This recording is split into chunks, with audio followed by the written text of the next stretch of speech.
हम लोगों के राष्ट्रीय अध्यक्ष और आप लोग के पुराने पूर्णिया के सांसद नेता भाई उदय सिंह जी हैं। तो हम लोग यहाँ पर अभी सीमांचल के दौरे पर हैं। जैसा कि आपको पता है, बिहार बदलाव यात्रा के क्रम में हम लोग पूरे बिहार में जो पिछले 2-2.5 बरस हम लोग पैदल चलकर गांव-गांव जाकर जनसुराज की जो एक व्यवस्था, इसकी परिकल्पना, इस विचार से लोगों को अवगत कराया गया, जिसके जरिए 1 करोड़ से ज़्यादा लोग एक साथ आकर 2 अक्टूबर 2024 को उन्होंने दल बनाया।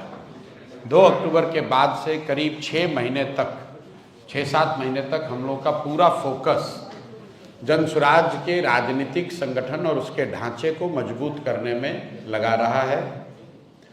अभी मैं आपको विश्वास के साथ कह सकता हूं कि 2.5-3 साल के इस प्रयास के बाद आज जनसुराज बिहार में सबसे बड़ा राजनीतिक संगठन है। यहाँ पर भाजपा जो अपने आप को बड़ा दल बताती है, उनका अपना आधिकारिक दावा है कि करीब 70 लाख लोग भाजपा के प्राथमिक सदस्य हैं। जनसुराज में अभी करीब 1.25 करोड़ लोग जनसुराज में उसके प्राथमिक संस्थापक सदस्य हैं या प्राथमिक सदस्य हैं, और हर महीने औसतन 3.5 से 4 लाख लोग बाजाब्ता पैसा देकर जनसुराज की सदस्यता ले रहे हैं। अब जून महीने से हम लोगों ने जो इसका राजनीतिक कैंपेन है वो शुरू किया है बिहार बदलाव यात्रा के नाम से, जिसका लक्ष्य ये है कि बिहार की जनता को जाकर ये बात बताई जाए कि आज से 50 साल पहले जिस जयप्रकाश नारायण की क्रांति ने, आंदोलन ने सबसे पहले ये नारा बुलंद किया कि सत्ता परिवर्तन नहीं, बिहार में, देश में व्यवस्था परिवर्तन होना चाहिए। जिस संपूर्ण क्रांति की बात जयप्रकाश नारायण जी ने कही, उसका परिणाम रहा कि देश के कई हिस्सों में सत्ता का परिवर्तन भी हुआ और व्यवस्था का भी परिवर्तन हुआ। लेकिन दुर्भाग्य से बिहार में सत्ता का परिवर्तन तो हुआ, लेकिन व्यवस्था में कोई परिवर्तन नहीं हुआ। ये मैं क्यों कह रहा हूँ? वो इसलिए कि जब ये आंदोलन जयप्रकाश जी का हुआ तो आप आंकड़ों को देखेंगे तो 1975-77 के ज़माने में भी देश का सबसे गरीब और पिछड़ा राज्य बिहार था। 1990 में जब लालू जी मुख्यमंत्री बने तो भी देश का सबसे गरीब और पिछड़ा राज्य बिहार ही था। 2005 में जब नीतीश जी मुख्यमंत्री बने तो भी देश का सबसे गरीब और पिछड़ा राज्य बिहार था। और दुर्भाग्य देखिए कि आज 20 बरस नीतीश जी के मुख्यमंत्री रहने के बाद भी देश का सबसे गरीब, पिछड़ा, अशिक्षित, पलायन वाला राज्य बिहार ही है। और यहाँ पर पिछले 20 बरस में 18-17 बरस भाजपा और एनडीए की सरकार रही, भाजपा नीतीश जी सरकार में रहे। क्यों इसका महत्व है, इसको आप जरा समझिए।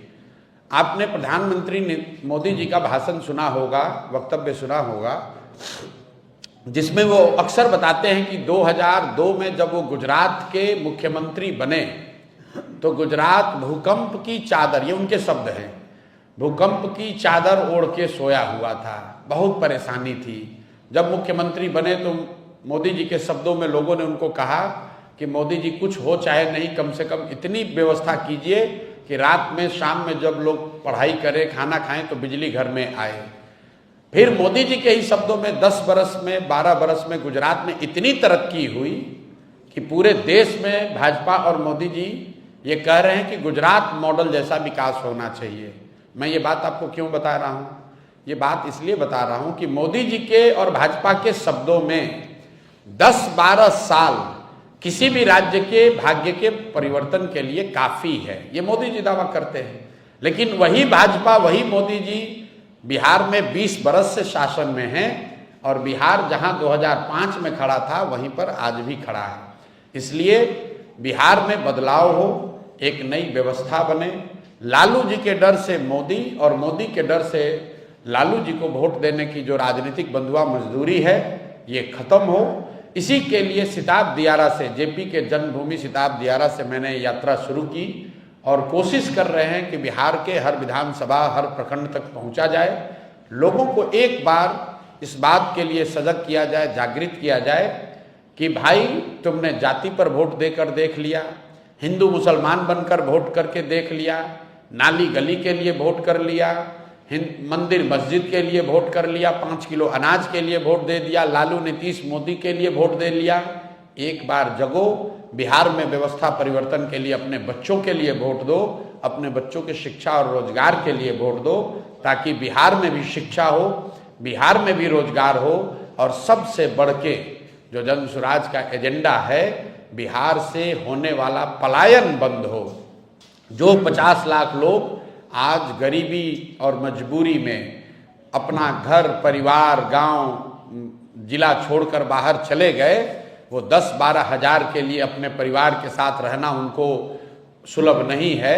वैसे लोगों को साल भर के अंदर बिहार में वापस लाया जाए, उनको 10-12 हजार का कम से कम रोजी रोजगार की व्यवस्था की जाए। इसी संकल्प को लेकर हम लोग ये प्रयास कर रहे हैं। अब आपके जो सवाल हैं मुझसे या राष्ट्रीय अध्यक्ष जी से, तो आप कृपा करके वो सवाल पूछ सकते हैं। बहुत बहुत धन्यवाद।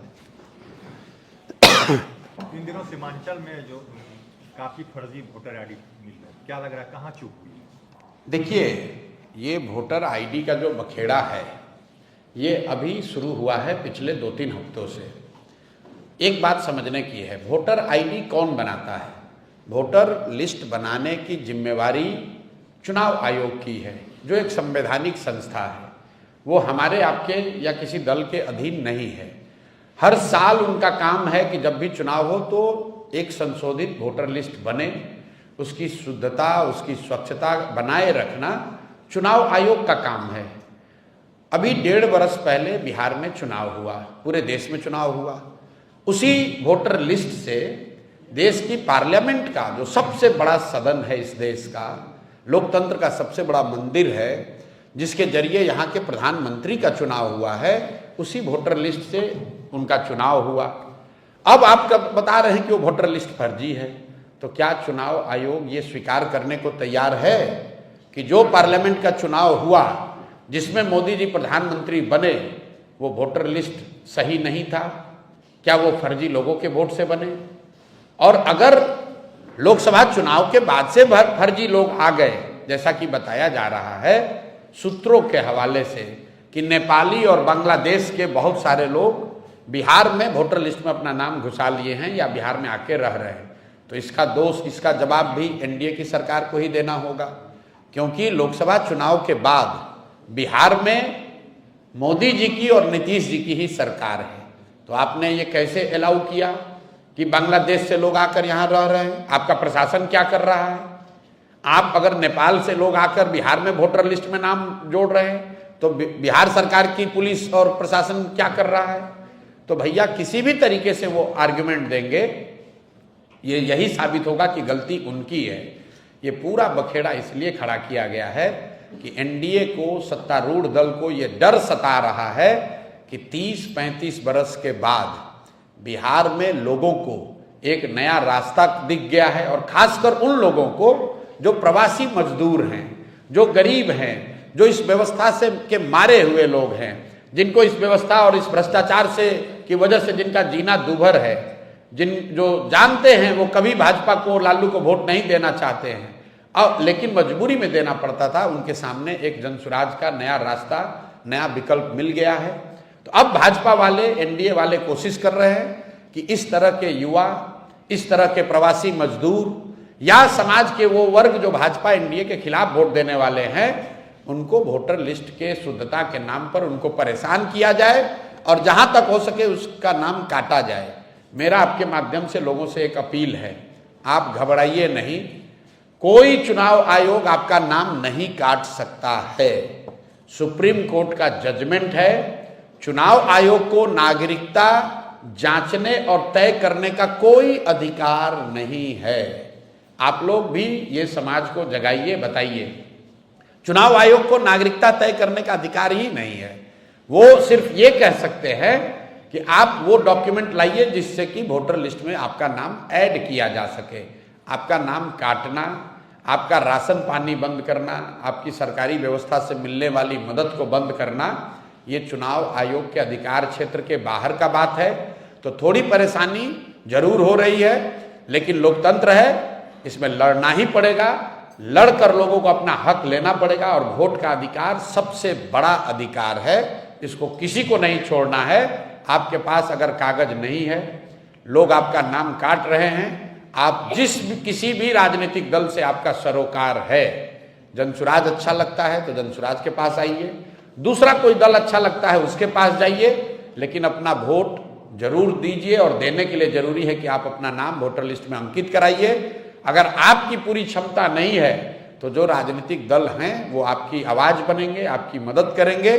बिहार का हर शहरी, हर नागरिक, उसकी जिम्मेवारी है कि वोटर लिस्ट में उसका नाम रहे, वो वोट करे, ताकि बिहार में लोकतंत्र को जिंदा रखा जाए। और जो भाजपा और एनडीए के लोग चुनाव आयोग के जरिए पिछले दरवाजे से जीत हासिल करना चाहते हैं, उनके मंसूबों को कामयाब नहीं होने दिया जाए। प्रशांत जी, दिलीप जायसवाल जो भाजपा के प्रदेश अध्यक्ष, उनके जो आपने आरोप लगाया था मेडिकल कॉलेज ब्रीफली है क्या?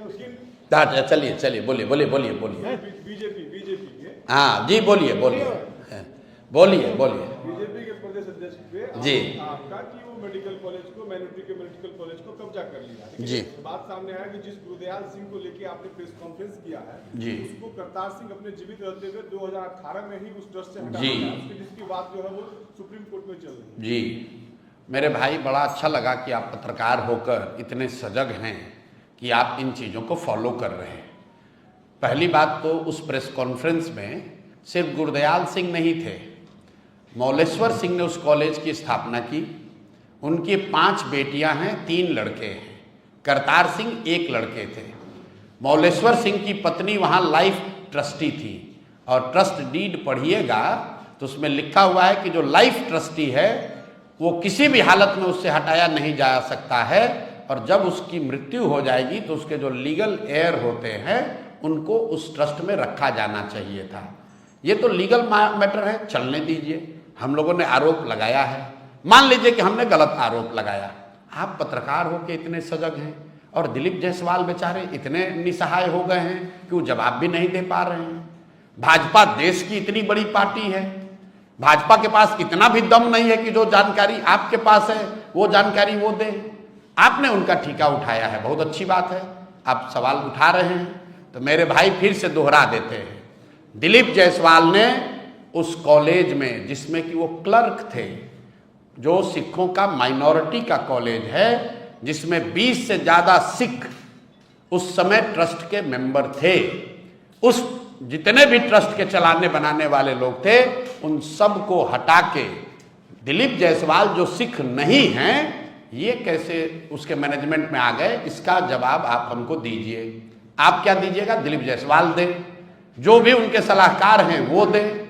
दूसरी बात, उस कॉलेज में 50 से ज़्यादा बिहार के अलग अलग दलों के नेताओं के परिवार के लोग मैनेजमेंट कोटा से जगह पाकर मेडिकल की डिग्री उन्होंने हासिल की है।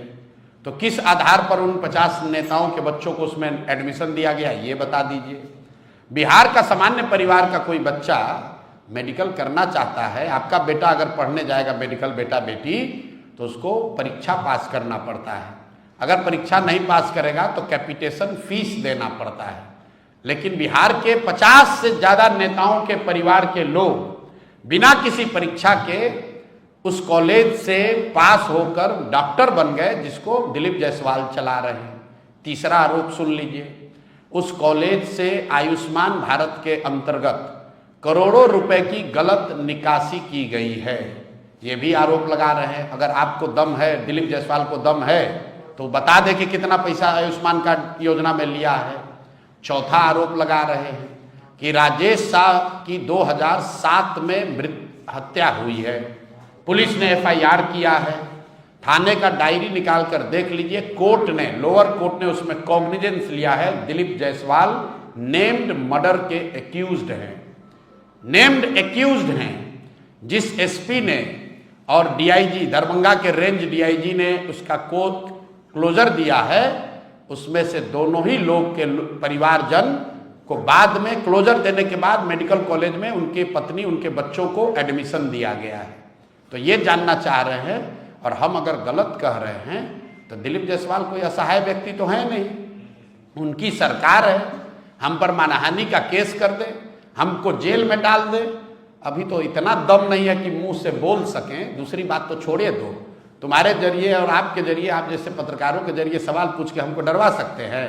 अभी कल घोषणा किए हैं 18 से पहले दिलीप जायसवाल की माफियागिरी का दूसरा किस्त जारी करेंगे कि सीमांचल के एरिया में इस आदमी ने और क्या क्या गलत किया है।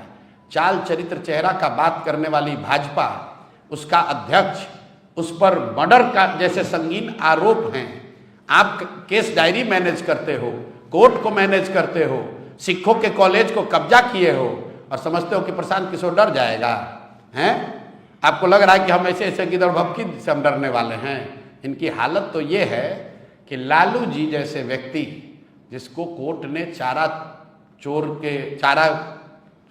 मामले में दोषी करार दिया, उनको भी अगर आप कहते हैं कि आपने एनिमल हस्बेंड्री में गलती किया, उनके पार्टी वाले भी जवाब देते हैं।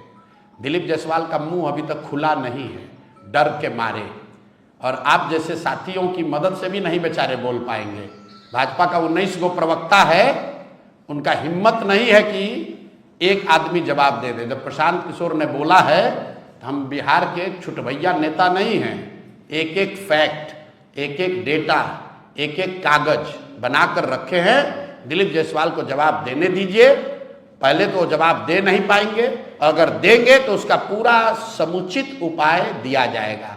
जिस फर्जी आदमी की बात कर रहे हो, हम गुरदयाल सिंह के स्पोक्स पर्सन थोड़ी ना है भाई। उसी प्रेस कॉन्फ्रेंस में मौलेश्वर सिंह की बेटियां भी बैठी हुई थी, जो आपको शायद नहीं दिखा। उसी मौलेश्वर सिंह की 5 बेटियां हैं और पांचों करतार सिंह से पहले, आपको अगर जानने की इतनी अगर इच्छा है तो करतार सिंह से पहले उस कॉलेज के कर्ता धर्ता के तौर पर मौलेश्वर सिंह की बेटी थी, जो चंडीगढ़ में रहती है, जो उस कॉलेज को चलवाती थी। ठीक है ना?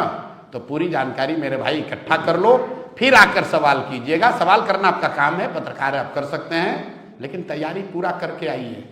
ठीक है ना? पूरी तैयारी करके आइए, तब मजा आएगा सवाल का जवाब देने में। बिहार सरकार ने कैबिनेट से मंजूरी दी है कि 1 करोड़ लोगों को पिछले अगले 5 वर्षों में नौकरी और रोजगार दिया जाए। अच्छी बात है। ये विजन आपका भी है? बिल्कुल ना, मेरा ये विजन नहीं है।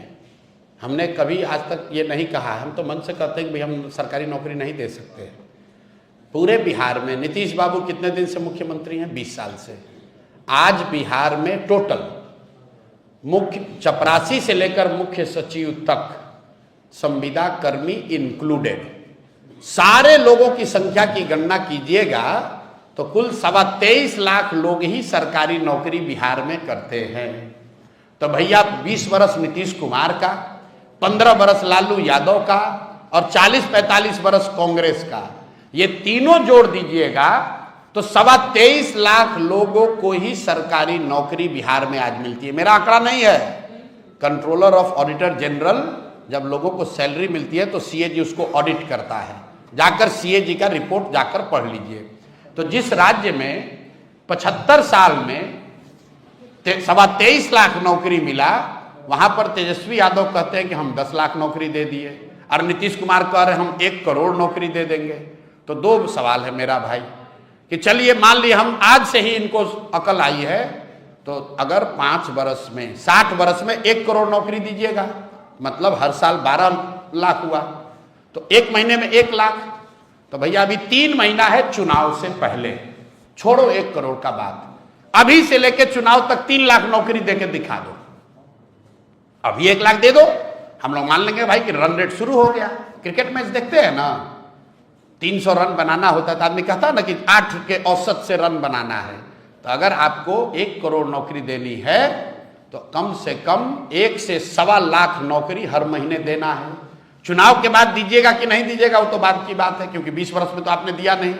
लेकिन मान लीजिए आपके पास अभी कोई आकाशवाणी हो गई, भगवान ने आपको कोई नया ज्ञान दे दिया कि अब आपको लग रहा है कि आप दे सकते हैं, तो चलिए जब जाके तभी सवेरा, अगस्त से ही चालू कर दीजिए। अगस्त में, सितंबर में, अक्टूबर में भैया 1.5 लाख नौकरी देके, 1-1 लाख नौकरी देके दिखा दो।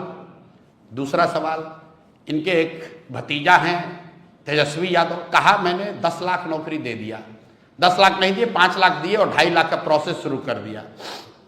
आप लोग पत्रकार हैं, अगली बार कोई राजद का मिले तो उससे एक सवाल पूछिएगा, क्योंकि तेजस्वी यादव तो मिलेगा नहीं, एक सवाल पूछिएगा जरूर कि मेरे भाई जिस 5 लाख आदमी को आप लोग नौकरी दिए हैं उसका नाम पता एड्रेस जारी करने में दिक्कत क्या है? भाई नौकरी तो आप ही दिए हैं, सरकार उसको सैलरी देती है, तो जिसको भी आप नौकरी दिए उसका नाम पता एगो जारी कर दो कि ये 5 लाख आदमी है जिसको नौकरी मिली है। हम लोग सब लोग मान लेंगे कि तुम्हें वो माता च पिता तुम ही वो व्यक्ति हो जो 5 लाख नौकरी दे सकता है।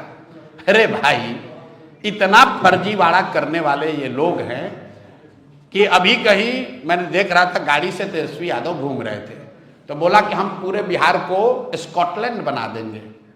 कभी गलती से गए होंगे स्कॉटलैंड घूमने लूट के पैसे से, तो कहता है पूरे बिहार को स्कॉटलैंड बना देंगे। आपने हमने सुना है मोदी जी ने कहा था बनारस को क्वेटो बना देंगे। तो भैया हम लोग को क्वेटो और स्कॉटलैंड नहीं बनाना है, बिहार में जीने रहने खाने की व्यवस्था हो जाए, लोगों के लिए पढ़ाई रोजगार खाना और तन पर कपड़ा हो जाए। पहले उसकी व्यवस्था तो 35 वर्ष में कर नहीं पाए, 1 करोड़ नौकरी दे देंगे, सबको 2,500 रुपया दे देंगे। अब बताइए, कल मैं पेपर में देख रहा था कांग्रेस वाले प्रचार छापे हैं 2,500 रुपया महीना देंगे।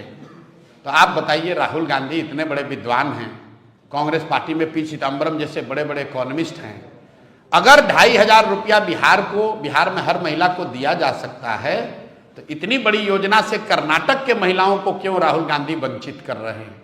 भाई कर्नाटक में भी तो महिलाओं को सशक्तिकरण होना चाहिए, तेलंगाना में भी तो महिलाओं का सशक्तिकरण होना चाहिए। बिहार में तो जब सरकार बनेगी तब बनेगी। कर्नाटक और तेलंगाना की महिलाओं को 2,500 रुपया महीना जरा दे के दिखा दो। कर्नाटक और तेलंगाना जैसे धनी राज्य भी सभी महिलाओं को 2,500 रुपया नहीं दे सकते हैं, और बिहार में आकर राजद का पिछलग्गू दल कांग्रेस, जिसका पूरा अस्तित्व ही 40 सीट पर लड़ने का जुगाड़ करने का है, वो कह रहे हैं लोग कि हम लोग 2,500 रुपया महीना दे देंगे। अगर 2,500 रुपया आप यहां महिलाओं को देंगे, नोट कर लीजिए 6 करोड़ महिला रहती है, अगर बच्चियों को हटा भी दे, नाबालिग बच्चियों को हटा भी दें तो भी 4.5 से 5 करोड़ महिला हुई। अगर 2,500 रुपया हर महिला को दोगे तो 1,50,000 करोड़ रुपया हर साल, उससे ज्यादा पैसा खर्च होगा। बिहार का उतना बजट ही नहीं है। तो हमने कल ही कहा है कि भाई चिदम्बरम जी आके, छोड़िए राहुल गांधी की तो कितनी समझ है, छोड़िए, चिदम्बरम जी एक बार पटना आ जाए और वो बिहार की जनता को एक्सप्लेन कर दे कि ये 1.5 लाख करोड़ रुपया आएगा कहां से। अगर चिदम्बरम जी सब इसको एक्सप्लेन कर दे, हम मान लेंगे कि हाँ भाई ये आरजेडी कांग्रेस की सरकार ये कर सकती है। लेकिन चिदम्बरम जी आकर ये बता दे बिहार में कि कहां से 2,500 रुपया हर महिला को दिया जाएगा और क्यों ये योजना कांग्रेस की सरकार कर्नाटक में या तेलंगाना में या तमिलनाडु में क्यों नहीं कर पा रही है। ये चिदम्बरम आकर बता दे, बिहार की जनता मान लेगी। अरे भाई ये वोट लेने का निरा बेवकूफ बनाने का उपाय है, न ये मिल सकता है न इनको देना है। आप और हम मूर्ख बन के इसमें फंसेंगे और फिर कल रोएंगे कि हमको ठग लिया। आपके कई ऐसे कार्यकर्ता जो खुद को भावी उम्मीदवार कहते हैं, महीनों से वो क्षेत्र में काम करते थे और उन्होंने अब पार्टी छोड़ दी आपकी जी, ठीक है। उनका ये कहना है, उनका इल्जाम है आपके ऊपर कि आपकी नीति बदल गई।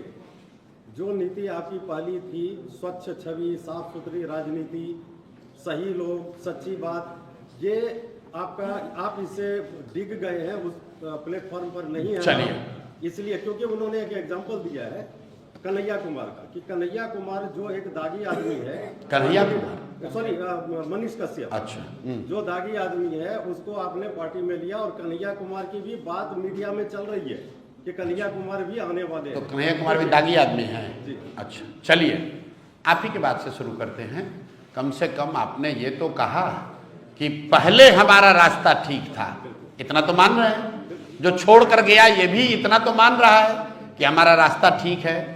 अब उनको लग रहा है कि हम रास्ता छोड़ दिए हैं। तो भाई अगर रास्ता छोड़ दिए हैं तो आज आप ये बताइए कि जनसुराज, साल भर पहले जितने लोग जनसुराज को पूर्णिया में जानते थे या जितने लोग जनसुराज से जुड़े थे, उससे आज ज्यादा लोग जानते जुड़े हैं या उससे कम लोग जुड़े हैं? आप बता दीजिए। मेरे भाई जनसुराज होता ये है कि आप गांव देहात में देखे होंगे, बस स्टैंड पर बहुत बार गए होंगे आप, बस में बैठने के लिए आप मारामारी करते हैं। जैसे ही आप बस में बैठ जाते हैं, बस खुलने वाली है, तो जब आप बस में बैठना चाहते हैं तो आप चाहते हैं कंडक्टर को रोको रोको रोको, हमको बस में बैठना है। जैसे ही बस में आप बैठ गए, अब आप सोचते हैं कि बस खुल जाए, अब दूसरा कोई ना बैठे इसमें, और कंडक्टर है वो रोके रहता है, और आप और हम बस में बैठ के कहते रहे भाई कितना आदमी बैठा होगा, आगे बढ़ो, क्योंकि आपकी जगह मिल गई। आप चाहते हैं कि अब कोई दूसरा ना आए, मैं ही बस में आराम से 2 सीट लेकर हम ही बैठे। तो यही मानसिकता होती है आदमी की। जो लोग राजनीति के जरिए राजनीति कर रहे हैं, वो आ गए जनसुराज में, वो चाहते हैं कि तरक्की तो हो लेकिन कंपटीशन ना हो, कोई दूसरा ना आए, कोई दूसरा दावेदार ना आए। ये तो भाई संभव नहीं है। जिस दिन अब आ रहे हैं मनीष कश्यप पे, आपने कहा मनीष कश्यप दागदार आदमी है। किस तरीके से दागदार हैं? कुछ लोगों ने कहा कि यूट्यूब पर उनके स्टेटमेंट हैं, तो भैया यूट्यूब पर तो नरेंद्र मोदी जी का स्टेटमेंट है। नरेंद्र मोदी का भाषण सुने थे ना लोकसभा में, उनको किसी ने कोई कार्रवाई किया? मैंने फिर बताया, गंगा नदी निकलती हैं हिमालय से, बंगाल तक जाते जाते सैकड़ों छोटी बड़ी नदियां नाले गंगा में समाहित होता है। तो क्या गंगा को आप गंडक कहने लगते हैं? क्या कोसी के मिलने के बाद से गंगा को कोसी कहने लगते हैं? क्या जमुना के मिलने के बाद गंगा का रंग बदल जाता है? नहीं बदलता है। सब व्यक्ति, सारी नदियां, सारे नाले जो हैं वो गंगा में समाहित हो जाती है। तो जनसुराज इतनी बड़ी सोच है, इतना बड़ा परिवार है, इसमें बहुत सारे लोग आएंगे और वो इसी में विलीन होकर इस स्वच्छ व्यवस्था का हिस्सा बनकर आगे बढ़ेंगे। दिल्ली में यमुना आकर मिलती है गंगा में, उससे पहले उसका रंग काला है, और जैसे ही दिल्ली से निकलता है तो यमुना उसमें विलीन हो गई, उसका रंग गंगा का रंग हो गया। ठीक है, आप हरिद्वार जाएंगे तो गंगा का जो उद्भव है, 7 अलग अलग नदियां आती है, अलकनंदा है, भगीरथी है, अलग अलग नदियों के पानी का रंग अलग अलग है, लेकिन जब हरिद्वार में जब वो आती है नदियां, वो सब गंगा हो गई। तो जनसुराज वो बड़ी व्यवस्था है जिसमें हर वो व्यक्ति जो बिहार को सुधारने के लिए अपना योगदान करना चाहता है, वो चाहे किसी भी पृष्ठभूमि का हो, चोर बदमाश हो तो उसको नहीं लिया जाएगा, लेकिन अगर वो गरीब घर का है, अगर उसके पिताजी विधायक नहीं हैं, वो किसी बड़े बाप का लड़का नहीं, ये हम लोग के यहाँ किसी को एक्सक्लूजन का क्राइटेरिया नहीं है। अगर कोई मार्ग से भटका हुआ व्यक्ति वापस आकर सही रास्ता पकड़ना चाहता है तो हम लोग की जिम्मेवारी है कि उसको सही रास्ता अपनाने में मदद की जाए, उसको छोड़ न दिया जाए। तो वॉशिंग मशीन जनसुराज में भी आ गया। ये वॉशिंग मशीन नहीं है, आप बात नहीं समझे। अगर आप गांधी को जानते पढ़े लिखे हैं, गांधी को आपने पढ़ा है, तो ये गांधीवाद है कि अगर कोई व्यक्ति अपना रास्ता रियलाइज करे कि मैंने से गलती हो गई, तो ये चाहे आप गांधी को मानते हैं तो भी ये गांधी का रास्ता है, अगर आप सनातन को मानते हैं तो भी ये रास्ता है, अगर आप इस्लाम को मानते हैं तो भी ये रास्ता है, क्योंकि हर व्यक्ति को सुधारने का, प्रायश्चित करने का अवसर मिलना चाहिए, अगर वो ईमानदारी से अपनी गलती मानकर सुधार करना चाहे। अब अगर वो जनसुराज में आने के बाद भी गलती करेगा और तब हम लोग कार्रवाई नहीं करेंगे तो आप जरूर उंगली उठा सकते हैं। Thank you. बेरोजगारी और पलायन की बात तो सभी करते हैं। भ्रष्ट लोगों के लिए जो भ्रष्टाचार में संलिप्त है, चाहे कहीं की बात आप करें, जिस बात को प्रशांत किशोर जी जिस बात को आपको समझाने की कोशिश कर रहे हैं कि कोई विचार के आधार पर किसी और विचार को वो फॉलो कर रहा हो और उसे रियलाइज हो जाए कि वो विचार ठीक नहीं था और वो जनसुराज में आकर जनसुराज के विचारों को वो आगे बढ़ाना चाहे, तो हमें तो स्वागत करना चाहिए। इससे बीजेपी की वॉशिंग मशीन से इसका कोई मतलब नहीं। Thank you sir. ना, वॉशिंग मशीन जो सर ठीक कर रहे हैं, वॉशिंग मशीन तो इसलिए कि आप सरकार में हैं, उस पर सीबीआई का केस किए, अब फिर उसको लाकर और कह दिए कि अब ये क्लीन चिट सीबीआई से दिलवा दिया। तो हम लोग के पास तो सरकार वाला डिटर्जेंट है नहीं, हम लोग तो सरकार में नहीं हैं, हम लोग किसी को कुछ दे नहीं सकते हैं, सिर्फ उसको रास्ता बता सकते हैं कि ये रास्ता अच्छा है। और जो आदमी वो रास्ता पकड़ना चाहता है उसका स्वागत है। बेरोजगारी और पलायन की बात तो सभी कर रहे हैं। प्रिंसिपलों की जो नियुक्ति है डिग्री कॉलेजों में वो ड्रॉ के माध्यम से की जा रही है। गलत है, लेकिन इस पर गवर्नर साहब का बयान आया है, आपने सुना होगा। गवर्नर साहब ने प्रेस में कहा कि इतना ज़्यादा प्रेशर है, इतना ज़्यादा इसमें भ्रष्टाचार है कि इससे बचने के लिए मैंने ड्रॉ वाला सिस्टम बनाया है। तो एक तरह से इस राज्य का सबसे बड़ा संवैधानिक पद पर बैठा हुआ व्यक्ति ये स्वीकार कर रहा है कैमरे पर कि यहाँ इतना भ्रष्टाचार है कि कोई निर्णय लेना संभव ही नहीं है, लॉटरी के आधार पर इसलिए निर्णय लिया गया है। बिल्कुल गलत है। पटना साइंस कॉलेज जैसे बड़े कॉलेज में कोई होम साइंस पढ़ाने वाले टीचर या प्रोफेसर को प्रिंसिपल बना देना, ये 150 साल में पहली बार हुआ है। ये बिहार की स्थिति के शिक्षा के लिए बहुत घातक है। मुख्यमंत्री के दावेदार हैं जनसुराज इस बार व्यवस्था परिवर्तन का वाहक है और जनसुराज में इतने लोग हैं कि जीत कर अगर आने की क्षमता हम लोग में है तो हम लोगों में ये भी क्षमता है कि जीत कर आने के बाद दल का नेता तय कर लिया जाएगा। और जब तय किया जाएगा तो आप जैसे पत्रकारों को हम लोग बुलाएंगे, उसको घोषणा भी करेंगे और हाई टी पर आपसे चर्चा भी करेंगे। बेरोजगारी और पलायन पर जो है जी, सारी पार्टियां कहती है कि हम बेरोजगारी और पलायन दूर करेंगे, आप भी कहते हैं, आप आप कहते हैं कि हम सरकारी नौकरी नहीं देंगे। बिल्कुल। तो फिर आपका क्या प्लान है, अच्छा, कैसे दूर आपका शुभ नाम सर क्या है? रवि नाम। बुरा नहीं मानिएगा, आपकी उम्र तो थोड़ी ज़्यादा अनुभवी व्यक्ति आप लगते हैं।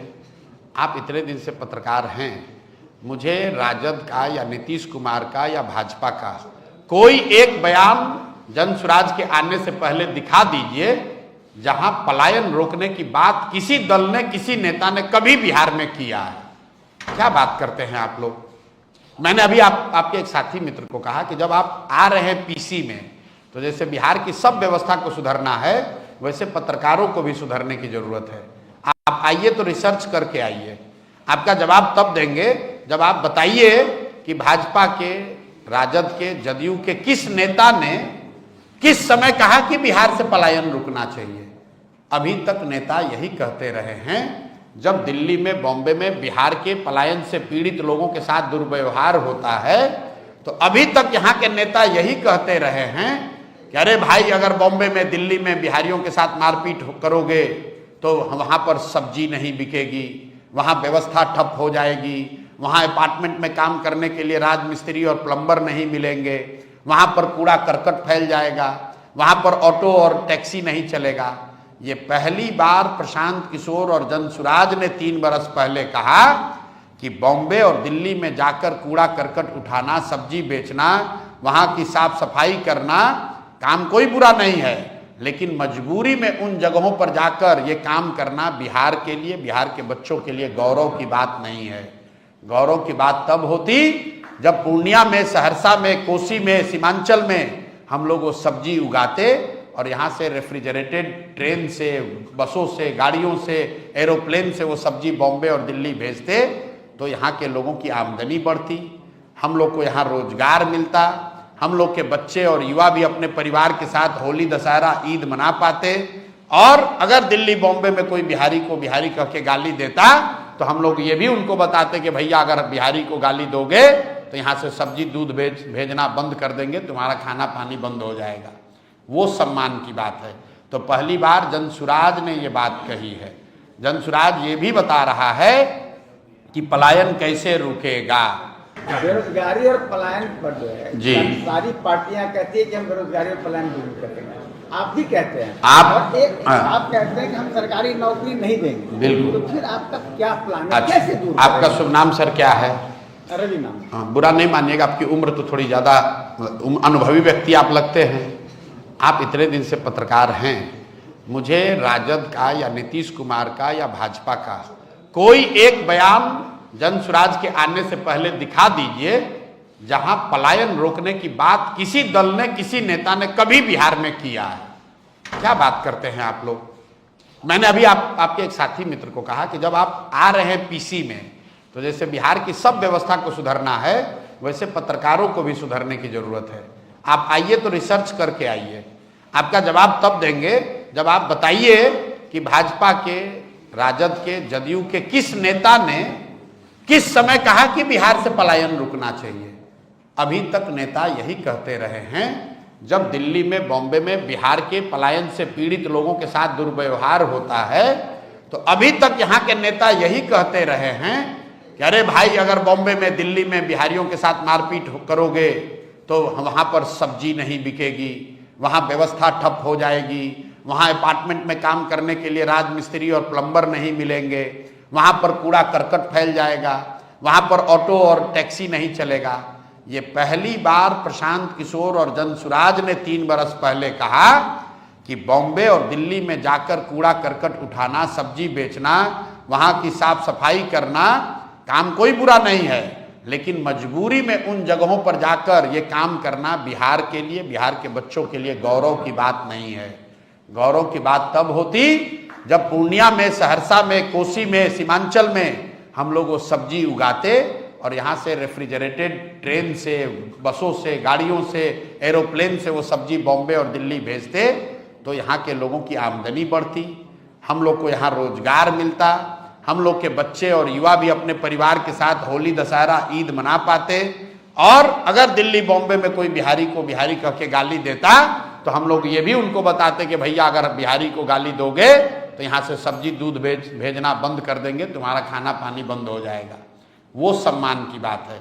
तो पहली बार जनसुराज ने ये बात कही है।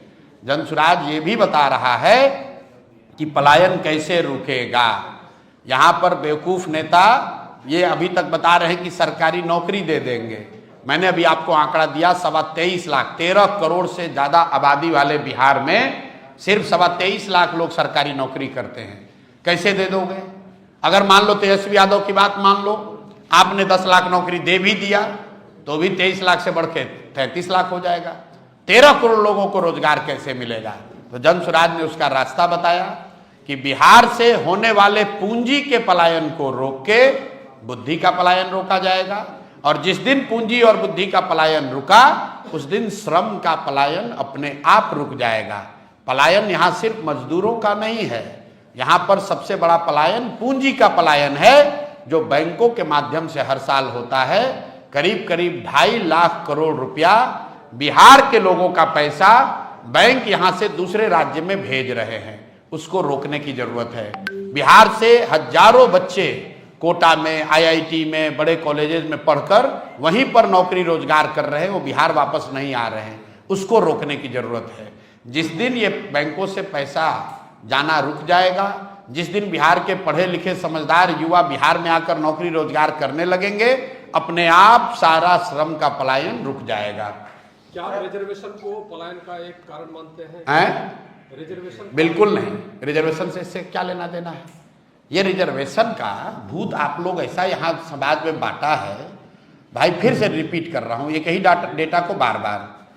23.25 लाख लोगों को नौकरी है, ये हुआ बिहार की आबादी का 1.97%। 2% से कम लोग बिहार में सरकारी नौकरी करते हैं।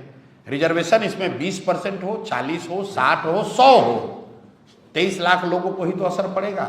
लेकिन समाज को बांटने, लड़ाने के लिए ये 23 लाख की बात न करके रिजर्वेशन का आप बता रहे हैं कि हम 60 कर देंगे, 80 कर देंगे। अरे भाई, आप 100 कर दो। अगर आप 100% भी रिजर्वेशन कर दो तो भी 13 करोड़ लोगों को उसका कोई फायदा नहीं होना है, कोई फायदा नहीं होना है। ये भ्रम में मत रहो भाई।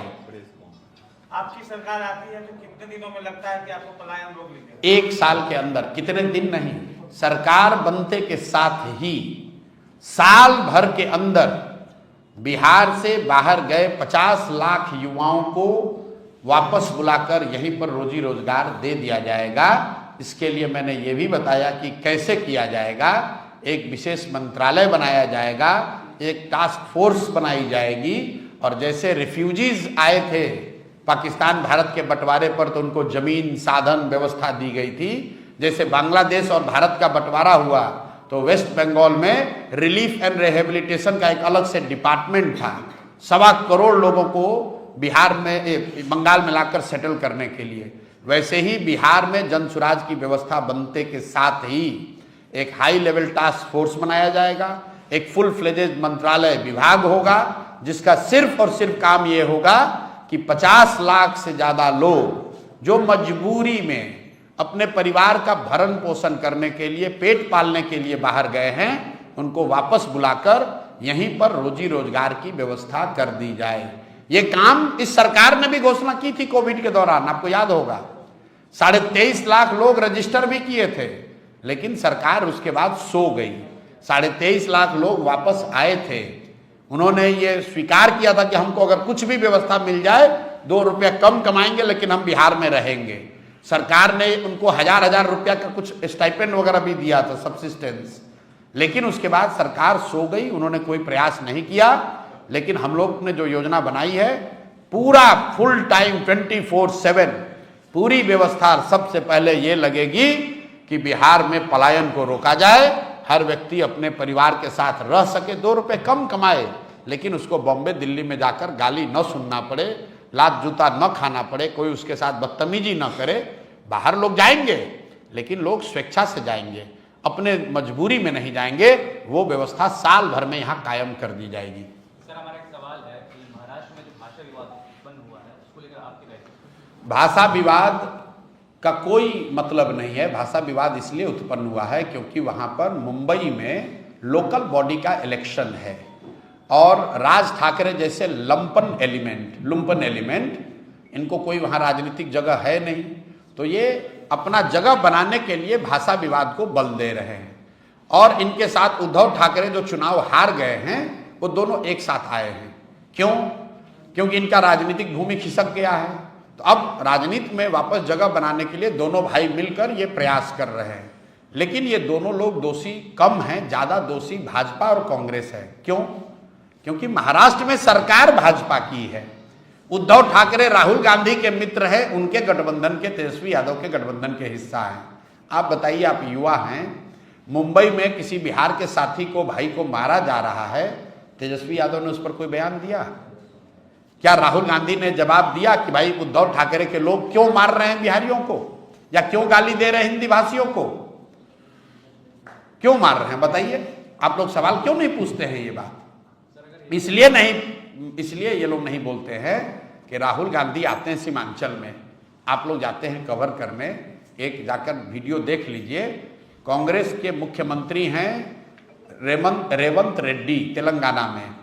वीडियो पर कहा उस आदमी ने कि बिहारियों का डीएनए तेलंगाना के लोगों के डीएनए से खराब है, ये लोग मजदूरी करने के लिए ही पैदा हुए हैं।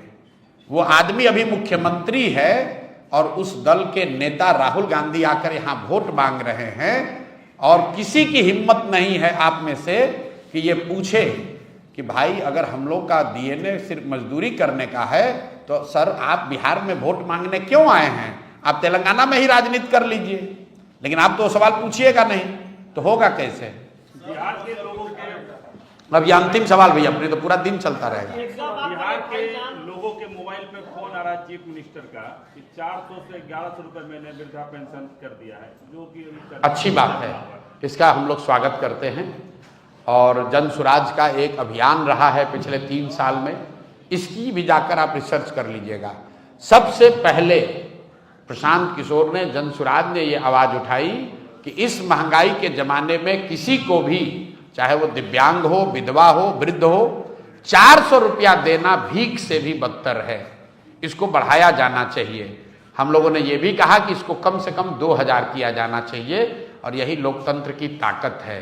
जन सुराज का कोई आज एमएलए एमपी नहीं है, हम लोग विधानसभा में, लोकसभा में नहीं हैं, लेकिन जनता का दबाव इतना है कि चुनाव से पहले 20 बरस, ध्यान दीजिए, 20 बरस जिस नीतीश कुमार और भाजपा ने 400 रुपया के पेंशन को 410 रुपया नहीं किया, वो एक ही बार इसको बढ़ाकर 1100 कर दिया इन्होंने। क्यों? क्योंकि देख रहे हैं कि नहीं करेंगे तो जन सुराज की वजह से पूरे समाज में चर्चा हो गई कि बात तो ठीक है, 400 रुपया तो भीख से भी बदतर है, इसको 1100 2000 होना चाहिए। तो लोकतंत्र की ये ताकत है, जितने ज्यादा राजनीतिक प्लेयर, जितने ज्यादा दल ईमानदारी से समाज की बात उठाएंगे, उतनी व्यवस्था बेहतर बनेगी। बहुत बहुत धन्यवाद।